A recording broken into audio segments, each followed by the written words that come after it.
ने तमाम फैसले लिए हैं। अब उत्तर प्रदेश महिला आयोग ने भी कई अहम फैसले लिए हैं। एक्टिव हुआ है महिला आयोग और सीधे इस बाबत हमारे साथ बातचीत करने के लिए उत्तर प्रदेश महिला आयोग की अध्यक्ष डॉक्टर बबीता सिंह चौहान मैम महिला सुरक्षा को लेकर काफ़ी एक्टिव हुई है। वो कौन कौन से अहम फैसले हैं जो लिए गए हैं, जैसे जिम ट्रेनर को लेकर, दर्जी को लेकर, क्या क्या है मैम?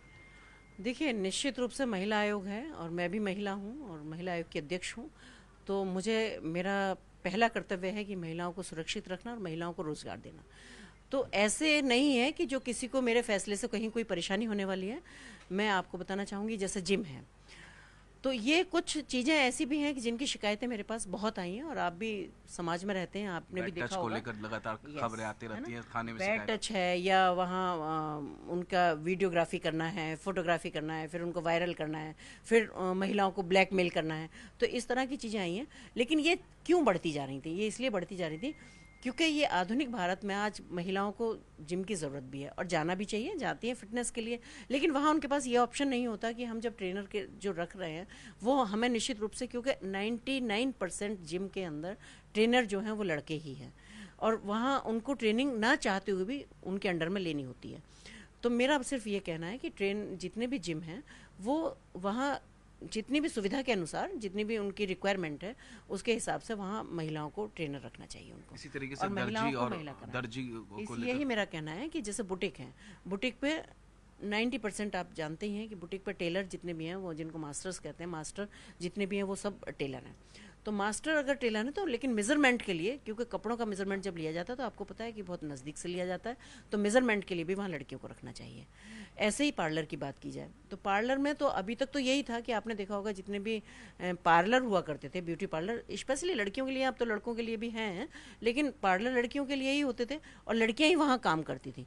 लेकिन अब देख रही हूँ मैं कि लड़कियों के पार्लर में भी लड़के काम करते हैं और वहाँ से भी इतनी शिकायतें आती हैं। जबकि जैसे ब्राइडल मेकअप भी है तो वो लड़के कर रहे हैं, उनको कपड़े पहनाने का काम है वो जैसे लड़के कर शादी रहे हैं, ब्याह साड़ी में पहनाने का तमाम काम, वीडियोस वायरल हो है ना? जाते हैं, फिर मजाक बनता है सोशल मीडिया मजाक पर, बनता है या वो साड़ी पहनाते हुए और एक्चुअली, तमाम है ना? या जैसे कि उनका वीडियो वायरल कर दिया। अब नई लड़की शादी होकर जा रही है, अगर ससुराल में ये वीडियो वायरल हो रहे हैं या कुछ हो रहे हैं तो परेशानियां होती है ना। इस तरह के केसेस भी बहुत आते हैं। तो मेरा मानना है कि पार्लर में भी लड़कियों को जगह दी जाए, लड़कियां मेकअप करें, उनका जो भी कुछ है। मैं किसी से ये नहीं कहती हूँ कि लड़कों को हटा दिया जाए या आपको पार्लर या जिम या बुटीक अपने बंद कर दो, नहीं, लेकिन उनकी सुविधा के अनुसार, क्योंकि जो आपके यहाँ जो सबसे ज़्यादा आने वाला क्राउड है उसका भी आपको ध्यान रखना चाहिए।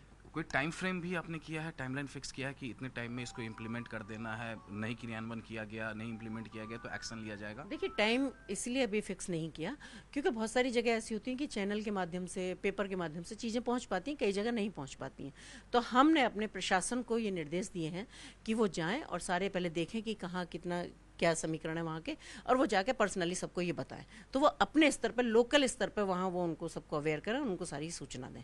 जब इसके बाद अगर नहीं होगी तो कुछ दिन बाद हम इसका ज़रूर संज्ञान लेंगे, और चाहे वो हमें पर्सनली जाके होगा, चाहे हम अपने प्रशासन के तौर पर हम इनको सबको वॉच करेंगे। आखिरी सवाल मैम, मुख्यमंत्री योगी आदित्यनाथ भी महिला सुरक्षा को लेकर तमाम पहल वो लगातार वो करते रहते हैं, बैठकें करते हैं, हमने देखा पिछले दिनों उत्तर प्रदेश पुलिस के साथ भी। मैम, इस बाबत मुख्यमंत्री योगी आदित्यनाथ से आपकी कोई बातचीत हुई है?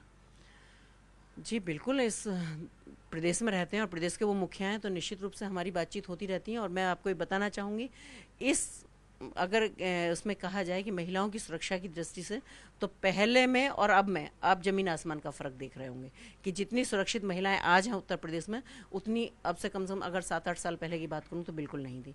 ये भी नहीं होता था कि महिलाएं सड़क पर चल रही। मैं आपको इसलिए और बता सकती हूँ क्योंकि मैंने बीजेपी महिला मोर्चा में भी काम किया। इससे पहले मैं बीजेपी महिला मोर्चा की प्रदेश उपाध्यक्ष थी। तो हमने देखा है कि उस टाइम में भी देखा है कि लड़कियां अगर सड़क पर भी चल रही हैं तो स्कूल जा रही हैं तो गारंटी नहीं होती थी कि वो वापस आएंगी लौट के या नहीं आएंगी, सड़क पर चल रही हैं तो कहीं भी। लेकिन अब सुरक्षा की दृष्टि से देखा जाए तो महिलाएं बहुत ही सुरक्षित हैं और अपने आप को बिल्कुल सेफ फील करती हैं। लेकिन जो ऐसी जगह हैं तो वहाँ ना तो मुख्यमंत्री जी खुद कुछ कर सकते हैं, ना कोई और कर सकता है, ना उनके घर वाले ही कुछ कर सकते हैं वहाँ। वो तो उनको थोड़ा अवेयर खुद को होना पड़ेगा, और हमें ऐसी जगहों को वहाँ अपने जो हम मैसेज देना चाहते हैं कि हमारी महिलाएं सुरक्षित रहें और हमारी महिलाओं को रोजगार भी दिए जाए, उनके लिए हमें थोड़ी सी पहल करनी पड़ेगी उनका।